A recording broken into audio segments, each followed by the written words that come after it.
सरकार की ओर से खुलेआम आदर्श चुनाव आचार संहिता का उल्लंघन करने की दृष्टि से एक नहीं अनेकों घटनाएं हमारे सामने आ रही हैं। और सबसे बड़ी घटना जिसका मैं जिक्र आज आपके सामने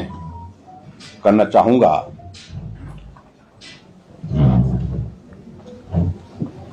एक योजना उन्होंने घोषित की है, स्वर्गीय इंदिरा गांधी प्यारी बहना सुख सम्मान निधि योजना।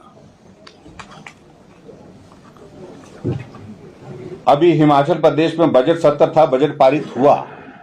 और बजट किस प्रकार से पारित हुआ ये सब आपको जानकारी है। भारतीय जनता पार्टी के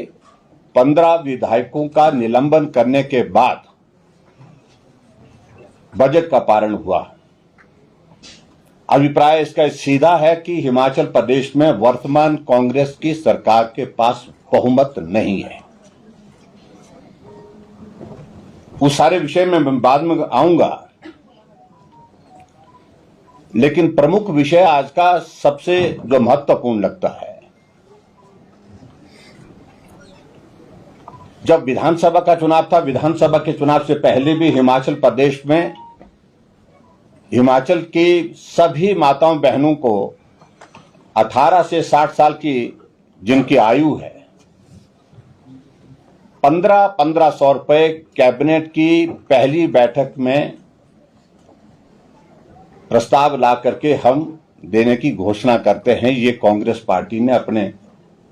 इलेक्शन मैनिफेस्टो और जो गारंटी पत्र जिसको खासतौर से जिसका जिक्र किया था उसमें जिक्र किया हुआ था। लेकिन मित्रों, सरकार बनी कांग्रेस पार्टी की और 1.5 वर्ष का कार्यकाल लगभग पूर्ण होने जा रहा है। 15 महीने का कार्यकाल पूरा हो गया। 15 महीने के कार्यकाल पूरा होने के बावजूद भी, जिसमें 2 बजट उनके पारित हो गए, महिला के साथ किया वो वादा 1500 रुपए हर महिला को दिया जाएगा 18 से 60 साल की आयु की, उस पर कोई भी काम नहीं किया। और अभी बजट पारित करने के बाद 5 दिन बाद मुख्यमंत्री जी को ध्यान में आया कि हिमाचल प्रदेश में क्या पूरे देश भर में लोकसभा के चुनाव हैं। एक प्रेस कॉन्फ्रेंस का आयोजन किया जाता है और 5 मिनट की उस प्रेस कॉन्फ्रेंस में घोषणा कर दी जाती है, हिमाचल प्रदेश की सभी महिलाओं को 1500 रुपए 1 अप्रैल के बाद हम देने की घोषणा करते हैं। 5 दिन पहले बजट पारित हुआ। बजट के अगर हर मद में अगर आप देखें तो बजट प्रावधान उस स्कीम के अंतर्गत है ही नहीं, जिक्र ही नहीं है। लेकिन उसके बावजूद चुनाव आ गए, और चुनाव आ गए तो चुनाव जीतना है। फिर से झूठ बोल करके किस सेक्शन को हम टारगेट करें, टारगेट करने के लिए वही सेक्शन ढूंढा जिस सेक्शन के साथ, यानी कि हमारी माताओं बहनों के साथ जो झूठ बोल करके विधानसभा के चुनाव में जो काम किया, उसी काम को फिर से करने की कोशिश की है। और उसके पश्चात हमने इस बात को भी देखा कि हिमाचल प्रदेश में एक फॉर्म बनाया गया,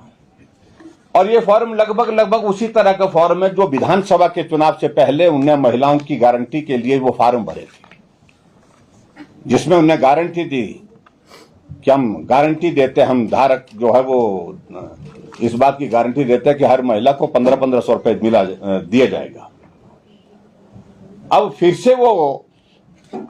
उसी तरह का लगभग उसी तर्ज पर फॉर्म बना करके फॉर्म भरने की प्रक्रिया शुरू कर दी गई, जिसमें एक तरफ पूर्व में प्रधानमंत्री रही श्रीमती इंदिरा गांधी का फोटो है और दूसरी तरफ वर्तमान मुख्यमंत्री सुखविंदर सिंह सुक्खू जी का फोटो है। और उसमें बड़ी दिलचस्प बात है कि महिलाओं को गाड़ियों में भर भर करके लोक मित्र केंद्र तक पहुंचाया जा रहा है, कांग्रेस के नेताओं द्वारा महिलाओं को भर भर करके घर से गाड़ियों में बीडीओ के ऑफिस में, तहसील वेलफेयर के ऑफिस में पहुंचाया जा रहा है और उनको एक ही बात कही जा रही है कि अगर फॉर्म भरने में आपने विलंब कर दिया, देर कर दी, तो उसके बाद जो है आपको आपकी पात्रता नहीं मानी जाएगी। मुझे पूरे हिमाचल प्रदेश से दर्जनों फोन कॉल्स आई है पंचायत के चुने हुए प्रतिनिधियों की,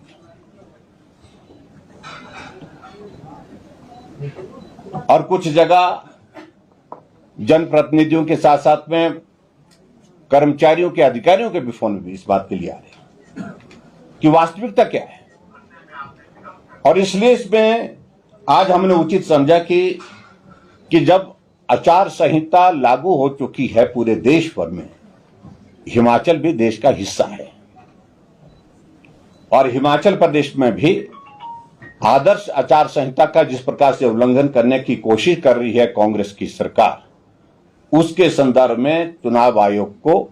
ज्ञापन दिया। आज हमने ज्ञापन देकर के अपनी बात वहां पर कही है। हम सीईओ को मिले हैं और हमारे माननीय विधायक भी साथ में थे, हमने अपनी बात रखी है और मैं इस बात के लिए हमने आग्रह किया, हमने मांग की है तुरंत प्रभाव से ये फॉर्म भरने की प्रक्रिया को बंद किया जाए। इसी तरह के फॉर्म विधानसभा के चुनाव से पहले भरे गए थे, लेकिन उसके बावजूद 1500 रुपए नहीं मिले। इसी प्रकार के फॉर्म अब दोबारा लोकसभा के चुनाव से पहले भरने की प्रक्रिया शुरू की है और अब भी नहीं मिलने वाले हैं। कि मालूम है कि उनको अच्छी तरह से मालूम है कि आने वाले समय में जब आचार संहिता लग जाएगी तो आचार संहिता लग गई अब, तो अब इसके बाद घोषणा करने में कोई फर्क नहीं पड़ता उनको, क्योंकि देने तो है नहीं। और मित्रों, मैं ये भी कहना चाहता हूं कि हिमाचल प्रदेश में इस प्रकार से जो आदर्श आचार संहिता का उल्लंघन किया जा रहा है, इस संदर्भ में हमने इलेक्शन कमीशन को जो आग्रह किया है, मुझे पूरा भरोसा है, पूरी उम्मीद है उस पर निश्चित रूप से कार्रवाई होगी। इसके हट करके दूसरी बात मैं और भी कहना चाहता हूं